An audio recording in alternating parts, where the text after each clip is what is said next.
हाय। ये वीडियो के अंदर हम फाइनेंस कंपनी से जो पेमेंट आता है उसकी एंट्री कैसे की जाती है वो देखेंगे। तो उसके लिए शोरूम के अंदर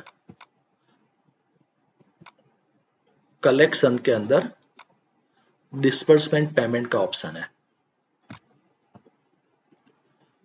यहाँ पे ऐड डिस्पर्स जो भी डिस्बर्समेंट की एंट्री डली होगी कलेक्शन की वो यहाँ पे दिखाई देगी और ऐड डिस्बर्समेंट पेमेंट पे क्लिक करेंगे तो एंट्री का स्क्रीन ओपन हो जाएगा। सबसे पहले ये प्रोसेस समझते हैं कि डिस्बर्समेंट पेमेंट है क्या। नॉर्मली फाइनेंस कंपनी जो होती है अलग अलग प्रकार की फाइनेंस कंपनी होती है। इसमें से कई फाइनेंस कंपनी का हमारे डीलरशिप के साथ टाई अप होता है और जो भी व्हीकल सेल होता है वो फाइनेंस कंपनी थ्रू उसका डिस्बर्समेंट पेमेंट डायरेक्ट वो फाइनेंस कंपनी हमको पे करती है। तो ऐसे केस में जब भी हम फाइनेंस कंपनी क्रिएट करते हैं तो उस टाइम पे आपको याद होगा कि उसमें हम मेंशन करते हैं कि disbursement to be received from finance company. अगर उसमें यस किया होगा तो उसका बिल बनने के बाद वो सब एंट्रीज यहाँ पे दिखाई देगी।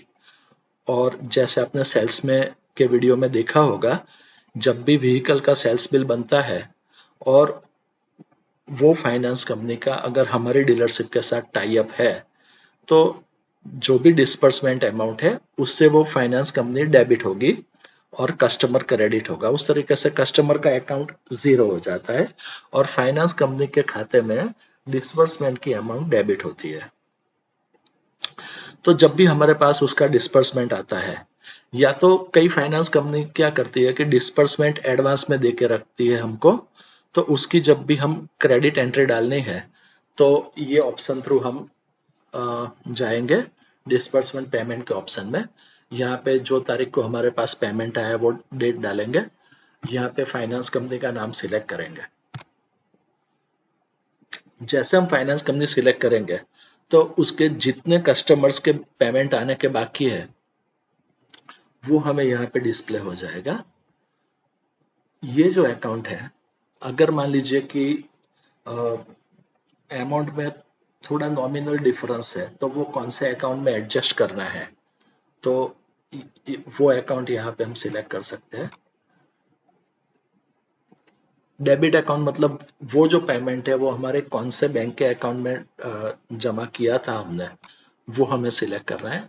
मान लीजिए कि आईडीएफसी बैंक का जो भी पेमेंट आया था वो हमने एचडीएफसी बैंक में क्रेडिट मतलब डिपॉजिट किया था, तो वो बैंक सिलेक्ट करेंगे। यहाँ से हमको नया क्रिएट करना है अकाउंट तो भी क्रिएट कर पाएंगे। जैसे एग्जांपल के तौर पे परिहर हसमुख भाई का पेमेंट आया है तो यहाँ पे हम टिक करेंगे तो ऑटोमेटिकली उसका जो भी ड्यू अमाउंट है डिस्बर्समेंट का वो अमाउंट यहाँ पे आ जाएगी। अगर बाय चांस जैसे आप देख सकते हैं कि 77479 का पेमेंट आने का बाकी था और 77400 ही आता है तो 79 रुपीज कम आए हैं हमारे पास और उससे हमें एडजस्ट करना है तो वो ऑटोमेटिकली एडजस्टमेंट के अंदर आ गया।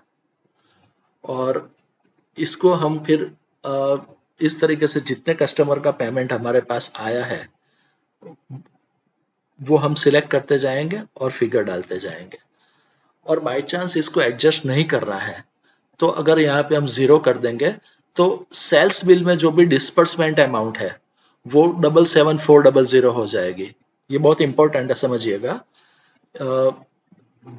ये जो है वो अमाउंट कस्टमर के लेजर में इतनी अमाउंट से कस्टमर क्रेडिट होगा। जो पहले 77479 से क्रेडिट हुआ उसकी जगह वो 77400 से क्रेडिट हो जाएगा और कस्टमर के अकाउंट में 79 रुपीज ड्यू बोलेंगे।